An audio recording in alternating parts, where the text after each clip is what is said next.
निवडणुका म्हटल्या की आरोप प्रत्यारोप ताणतणाव आलाच, तर क्वचित प्रसंगी प्रकरण हातघाईवर येतं.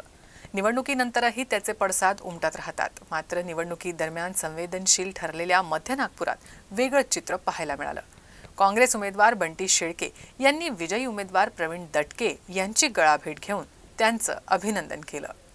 मध्य नागपुरात सुरुवातीपासूनच अत्यंत चुरशीची लढत होती. काँग्रेस नेते बंटी शेळके आणि भाजप नेते प्रवीण दटके यांच्यात मुख्य लढत होती. मतदान आटोपल्यावर ईव्हीएमवरून झालेल्या घटनेनंतर महाल परिसरात दोन्ही पक्षांच्या कार्यकर्त्यांमध्ये तणाव निर्माण झाला होता. निवडणुकीत प्रवीण दटके मोठ्या फरकानं विजयी झाले. झालेला घटनाक्रम पाहता तणाव वाढण्याची भीती होती. मात्र काँग्रेस नेते बंटी शेळके यांनी सर्वांना आश्चर्ययुक्त सुखद धक्का दिला.